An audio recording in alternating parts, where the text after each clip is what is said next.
त्या मालकासमोर उभा राहून सुट्टीची विनवणी करत होतो. मी म्हणालो, सर फक्त मला 15 दिवसांची गोष्ट आहे. कृपया मला माझ्या गावी जायची परवानगी द्या. माझ्या पत्नीची प्रसूती याच आठवड्यात होणार आहे आणि दिवाळीसुद्धा जवळ आली आहे. या कठीण काळात मला माझ्या पत्नीसोबत राहायचे आहे. मालक म्हणाले, तू गेल्यावर मला खूप त्रास होईल आणि माझे खूप नुकसान होईल. मी खूप अस्वस्थ झालो आणि म्हणालो, मालक मी फक्त तुमचा सामान्य ड्रायव्हर आहे आणि माझ्यात असे काय खास आहे की मी गेल्याने तुमचे नुकसान होईल. यावर मालक म्हणाले, मला तुला एक गुपित सांगायचे आहे. ते जर तुला कळले तर तुला खात्री होईल की तू आमच्यासाठी किती स्पेशल आहेस. मी म्हणालो, इतकं काय खास आहे ते तुम्ही मला आत्ताच सांगा. मालक म्हणाले, अगोदर तू तुझ्या बायकोच्या प्रसूतीपासून फ्री हो आणि लवकर दिवाळीची सुट्टी संपवून तू जेव्हा गावावरून परत येशील तेव्हा मी तुला अनेक महत्त्वाच्या गोष्टी सांगेन. याआधी मालक माझ्याशी असे कधीच बोलले नव्हते. आता मला मालकाच्या गोष्टी जाणून घेण्यात जास्त उत्सुकता वाटू लागली होती. मी माझ्या मालकाला म्हणालो, मला अशी शांती मिळणार नाही. मी माझ्या गावी जाईन, पण तुमच्या बोलण्याचा विचार करून मी काळजीत राहील. त्यामुळेच मी आत्ता जाण्यापूर्वी तुम्ही मला सर्व काही सांगून टाकले असते तर बरे झाले असते. मालक म्हणाले, रमेश तू गावावरून परत आल्यावर तुला सर्व काही समजून जाईल. तू काळजी करू नको, पण तू मला वचन दे की तू लवकरच परत येशील. मी मालकांना वचन दिले आणि माझ्या खोलीत आलो आणि माझे सामान बांधू लागलो. पण आत्तापर्यंत माझे मन मालकाच्या बोलण्यात गुरफटले होते. त्यांना मला काय सांगायचे आहे ते मला कळत नव्हते. मी माझ्या मनावर खूप ताण दिला आणि तरी मला काही समजले नाही. मी स्वतःला एक सामान्य ड्रायव्हर असल्याचे समजले. त्याशिवाय मालकांच्या आयुष्यात माझी अशी कोणतीच भूमिका नव्हती. माझे मन मला म्हणाले की हे मोठे लोक काय म्हणतात याच्याकडे लक्ष देऊ नको. आत्तासाठी मी माझ्या होणाऱ्या बाळावर आणि पत्नीवर लक्ष केंद्रित केले पाहिजे. गावी जाताना माझ्या मालकाने मला माझ्या संपूर्ण महिन्याचा पगार आणि दिवाळीचा बोनस दिला आणि मी गावी निघालो. मला मुलगी होणार हे मी आधीच ओळखले होते. त्यामुळे बाजारातून जाताना मी माझ्या मुलीसाठी नवीन कपडे आणि खेळणी खरेदी केली. त्यासोबतच दिवाळीची काही खरेदी केली. आता मला लवकरात लवकर माझ्या गावी जायचे होते. मी संध्याकाळच्या बसने माझ्या गावी पोहोचलो. माझी पत्नी मला पाहून खूप आनंदित झाली आणि म्हणाली, मी तुमची खूप आतुरतेने वाट पाहत होते. मी हसून म्हणालो, मी आत्ता आलो आहे. सर्व काही ठीक होईल. माझ्या आईवडिलांनीही माझ्या येण्याने खूप खुश आनंदी झाले. माझ्या बायकोला जेव्हा मी माझ्या मुलीची खरेदी दाखवली तेव्हा तिच्या डोळ्यात आनंदाश्रू आले. मी माझ्या मुलीचे नाव काय ठेवायचे याचा मी आधीच विचार केला होता. मला खुशी हे नाव खूप छान वाटलं. मग माझ्या सुट्टीचा 3रा दिवस होता आणि माझ्या पत्नीला प्रसूतीच्या कळा येऊ लागल्या. मी तिला दवाखान्यात घेऊन गेलो. डॉक्टरांनी त्वरित माझ्या पत्नीला लेबर रूममध्ये नेले आणि काही वेळातच गोड बातमी माझ्या कानावर आली. ती म्हणजे माझ्या मुलीचा जन्म झाला. हा दिवस माझ्या आयुष्यातील सर्वात सुंदर दिवस होता, कारण लक्ष्मीपूजनाच्याच दिवशीच माझी मुलगी जन्माला आली. मी खूप आनंदी झालो. पुढे 10 ते 12 दिवस मी माझ्या मुलीमध्ये हरवलो होतो. मला भान राहिले नाही. मला माझ्या मालकाचे शब्द माझ्या मनात घुमू लागले. मी विचार केला की ज्या कामासाठी मी आलो होतो ते तर पूर्ण झाले आहे. मी आता परत शहरात माझ्या कामावर जायला हवे. कदाचित मालकाला माझ्याशी खूप महत्त्वाची चर्चा करायची आहे. हाच विचार करून मी परत येण्याचे ठरवले होते. इतक्या लवकर कामावर परत जाण्याबद्दल माझ्या पत्नीला माझा खूप राग आला होता. पण मी तिला सांगितले, दुःखी होऊ नको. मी काही महत्त्वाच्या कामासाठी जात आहे आणि लवकरच परत येईल. महत्त्वाचे काम ऐकून माझी बायको खूप घाबरली होती. पण मी काय करू? मी पण असहाय्य होतो. मला पण परत जावंच लागलं. मालकाच्या घरी पोहोचल्यावर तिथे मला दुःखाचं वातावरण वाटलं. माझं मन खूप घाबरलेलं होतं. मला वाटले की कदाचित मी माझ्या बायकोला आणि मुलीला सोडून मी माझ्या कामावर आलो आहे आणि म्हणूनच माझे मन दुःखी आहे. त्यामुळे मला असे वाटत आहे. मी मालकांच्या बंगल्याच्या गेटवर पोहोचलो. मला पाहून वॉचमन बन्सीलाल म्हणू लागला, रमेश आपले मालक या जगात राहिले नाही. 2 दिवसांपूर्वीच हृदयविकाराच्या तीव्र झटक्याने त्यांचा मृत्यू झाला.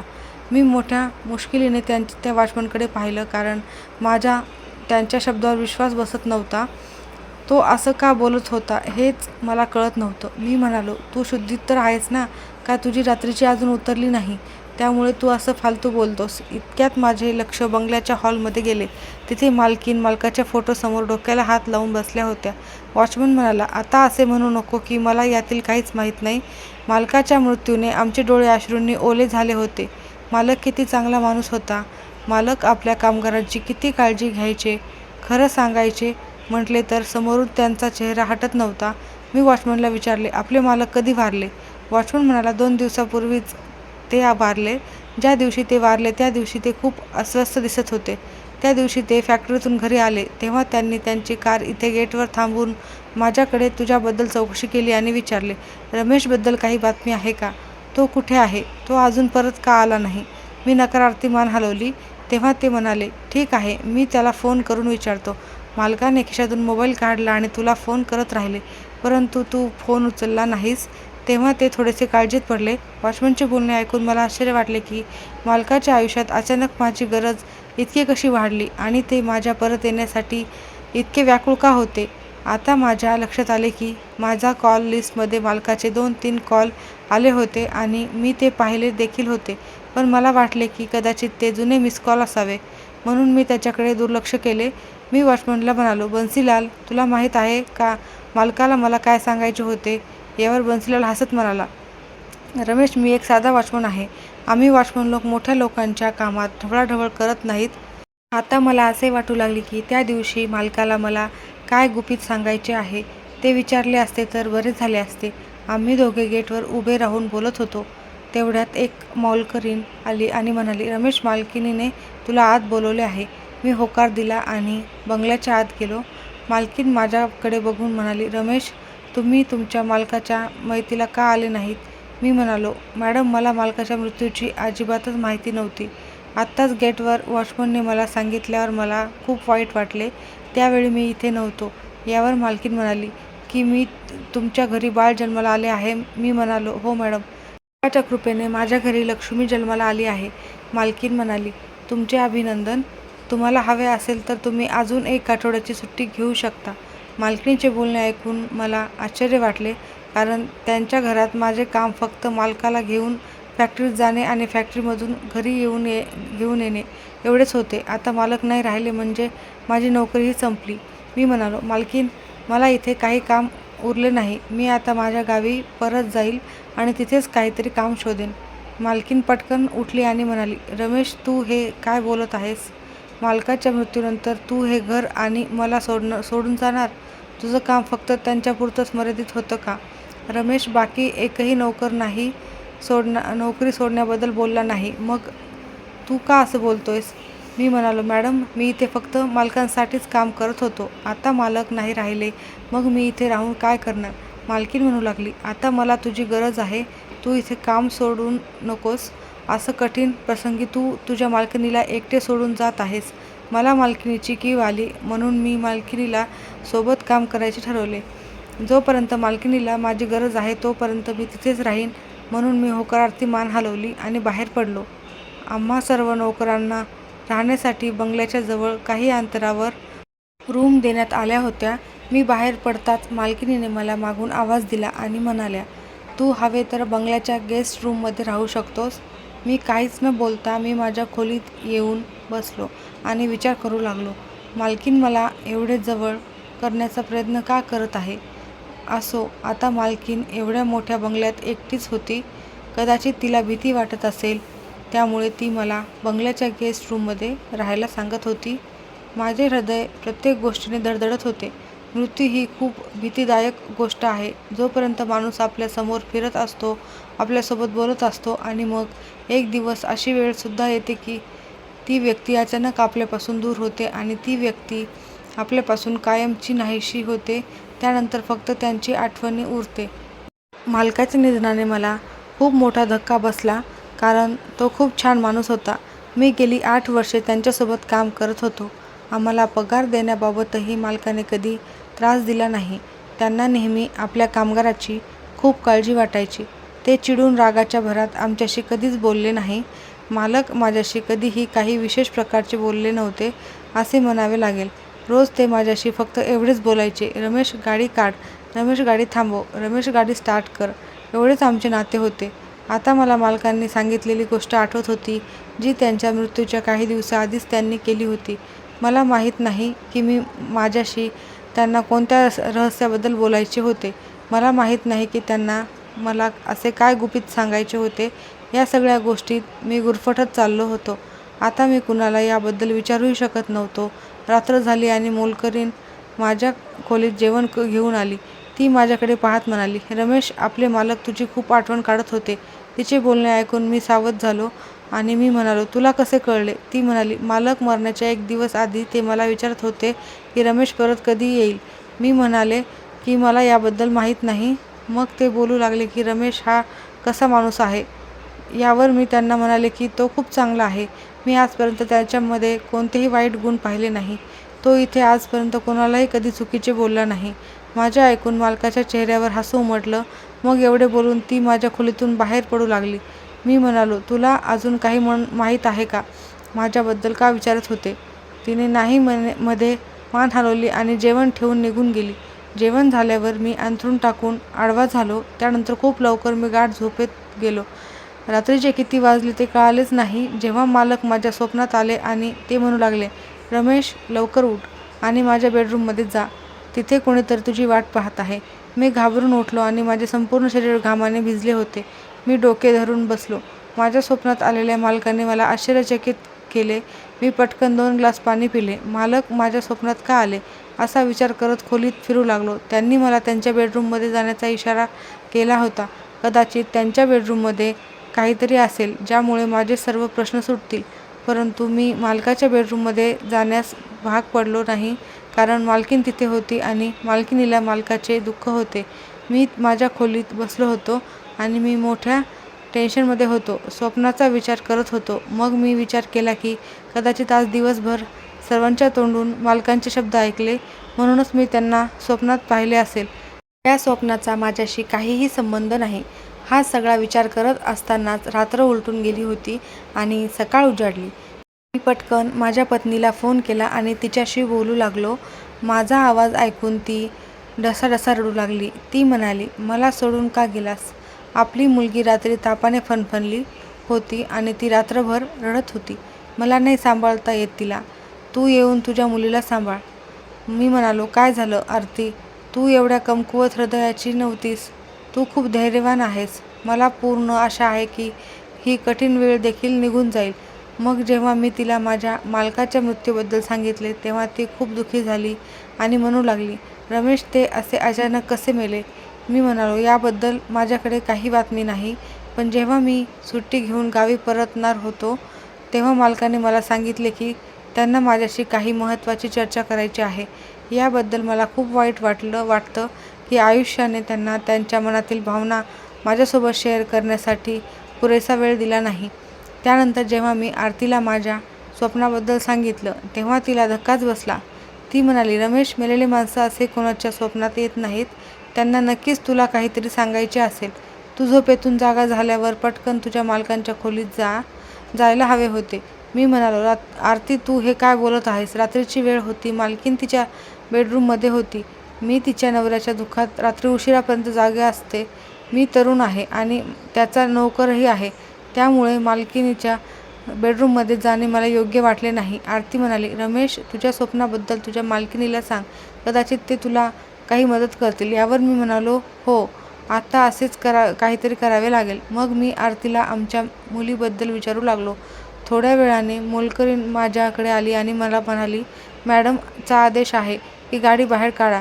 मी होकारार्थीमान होकार दिला आणि पटकन फोन बंद केला आणि माझ्या खोलीतून बाहेर आलो. मी गाडी चालू केली तेव्हा मालकीण गाडीत येऊन बसल्या आणि त्या मला म्हणाल्या, मला फॅक्टरीत घेऊन चला. फॅक्टरीच्या दिशेने मी गाडी वळवली तेव्हा मालकिणीने बोलायला सुरुवात केली, रमेश, तू किती शिकलेला आहेस? हा असा प्रश्न होता जो आजपर्यंत मला माझ्या मालकानेही कधी विचारला नव्हता. मी म्हणालो, मॅडम, मी 10वी पास आहे.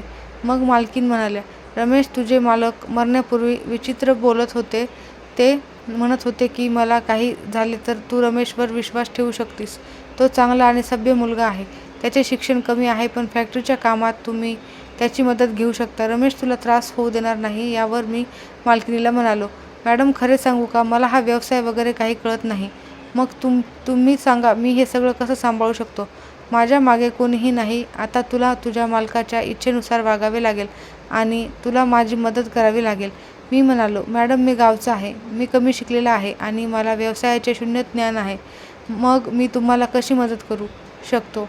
मॅडम म्हणाल्या, रमेश बघ, ही तुझ्या मालकाची इच्छा आहे. तुझे असे काम असेल की तू फॅक्टरीमध्ये जाऊन तुझ्या मालकांच्या कॅबिनमध्ये खुर्चीवर बसायचे. प्रत्येक कामावर तुझी नजर असेल. बाकीच्या व्यवसायातील बाबी मॅनेजर सांभाळतील. मी अजून माझ्या नवऱ्याच्या अस्थीचे विसर्जन केलेले नाही. जेव्हा मी अस्थीचे विसर्जन करेल तेव्हा मी फॅक्टरीचे काम बघेल. मग बघ, तू विचारही करू शकणार नाही. तुझा पगार लाखोच्या घरात जाईल आणि याची कल्पनाही तू करू शकत नाहीस. माझ्या मालकिणीचे बोलणे ऐकून मला धक्काच बसला. जणू काही मी लॉटरी जिंकली आहे असे मला वाटत होते. माझी मुलगी खुशी माझ्यासाठी खूप भाग्यवान ठरली होती. आता मॅडम माझ्याकडूनही अपेक्षा करत होत्या, त्यामुळे मी त्यांना नकार देऊ शकत नव्हतो. त्या माझ्यासोबत फॅक्टरीत आल्या आणि सगळ्यांना समजावून सांगितले की आजपासून रमेश हा या फॅक्टरीचा नवीन मालक आहे. त्याचा प्रत्येक शब्द तुम्ही पाळला पाहिजे, हे तुमच्या सर्वांच्या लक्षात असू द्या. मॅडमचे म्हणणे ऐकून सर्व कामगार माझ्याकडे एका वेगळ्याच नजरेने बघत होते. मी एक नम्र ड्रायव्हरपासून एक मोठ्या कंपनीच्या मालकापर्यंत पोहोचलो. मी कबूल केले की मी तिथे फक्त त्यांची काळजी घेण्यासाठी आलो होतो, पण तरीही सर्व कामगार माझ्या आज्ञेचे पालन करायचे. आता मी रोज मालकाच्या चकचकणाऱ्या कारने फॅक्टरीत येऊ लागलो. सर्व कामगार मी घेतलेल्या निर्णयावर काम करायचे आणि सगळे मला घाबरायचे. प्रत्येक कामगाराचे प्रश्न माझ्यासमोर आणले जायचे. हे आयुष्य खूप सुंदर होते.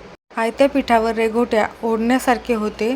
माझे दिवस असे बदलतील असे कधी मला स्वप्नातही वाटले नव्हते. मी लवकरच माझ्या पत्नीला माझ्या प्रगतीबद्दल सांगितले आणि तिलाही आनंद झाला. ती खूप खुश झाली होती आणि ती मला हट्ट करू लागली की आता तुझा पगार वाढला आहे, आता मला तुझ्यासोबत शहरात घेऊन चल. मी म्हणालो, हो हो, का नाही, मी तुला लवकरच माझ्याकडे घेऊन येईल. पण सध्या मी एका मोठ्या समस्येत आहे. जेव्हा माझी समस्या संपेल तेव्हा मी तुला इथे घेऊन येईल. माझी पत्नी म्हणाली, रमेश हे काय आहे, तू मला काळजीत टाकलेस.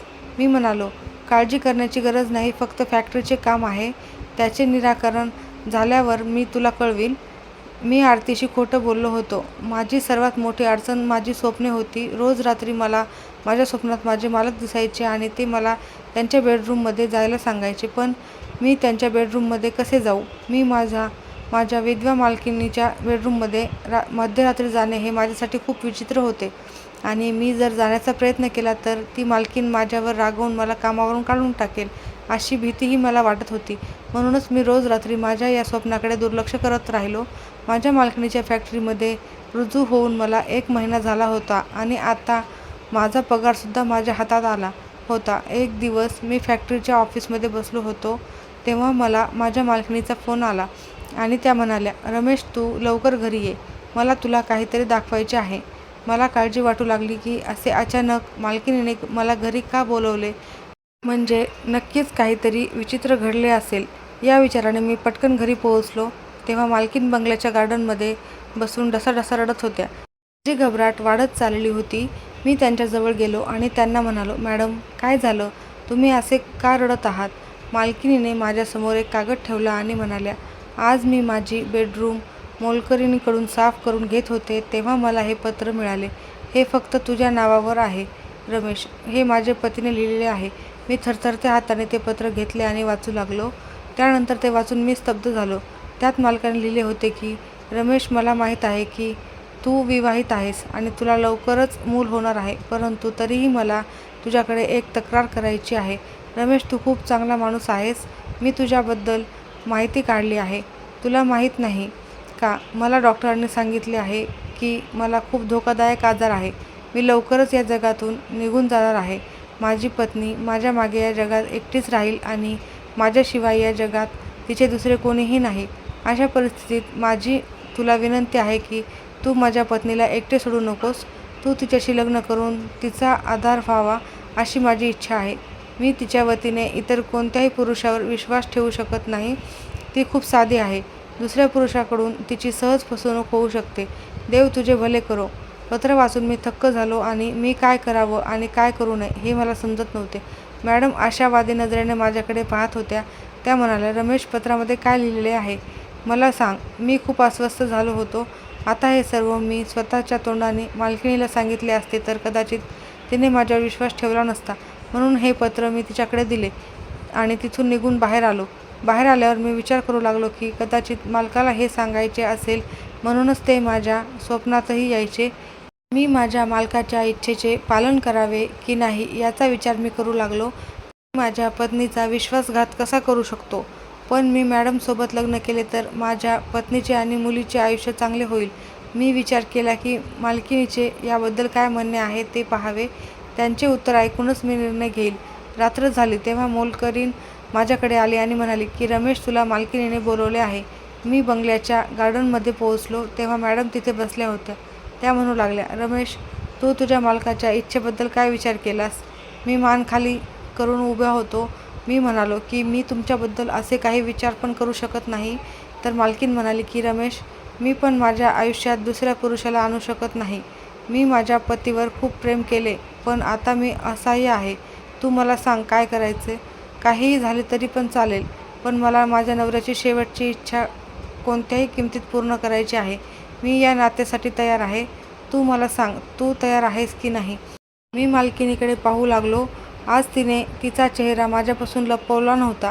ती खूप सुंदर स्त्री होती आणि ती वयाने सुद्धा माझ्या एवढीच होती. मी म्हणालो, मालकीण, मी याबद्दल विचार करून सांगेन. असे बोलून मी परत माझ्या खोलीत आलो. मला मालकाचे पत्र मिळाले होते. संपूर्ण सत्य माझ्यासमोर होते. ते माझ्या स्वप्नात येणार नाही हे माझे पूर्णपणे पोकळ शब्द होते. आणि त्या रात्री पुन्हा मालक माझ्या स्वप्नात आले आणि म्हणाले, रमेश, उठ आणि पटकन माझ्या बेडरूममध्ये जा. मी पटकन झोपेतून उठलो आणि वेळ न दवडता मालकाच्या बेडरूममध्ये शिरलो. समोरचे दृश्य पाहून माझ्या पायाखालची जमीन सरकली. मालकिणीची नजर माझ्यावर पडताच ती थरथरू लागली. ती पटकन उभी राहिली आणि माझ्याकडे धावत आली आणि माझा हात घट्ट पकडून म्हणू लागली, रमेश, मी तुझ्यावर खूप प्रेम करते. जे तू आत्ता बघितले ते गुपितच राहू दे. आपण दोघे लग्न करू. मी सर्व मालमत्ता तुझ्या नावावर करील. तू आज जे इथे पाहिले ते तू असे समाजात कधीही पाहिले नाही असा विचार करून तू तुझं आयुष्य घालव. तू त्याच्याकडे दुर्लक्ष कर. मी म्हणालो, मॅडम, हे सर्व काय आहे? मला सगळं खरं काय आहे ते जाणून घ्यायचं होतं.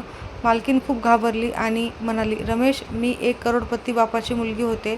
त्यांनी माझं लग्न त्यांच्या फॅक्टरीतल्या एका कामगाराशी केलं.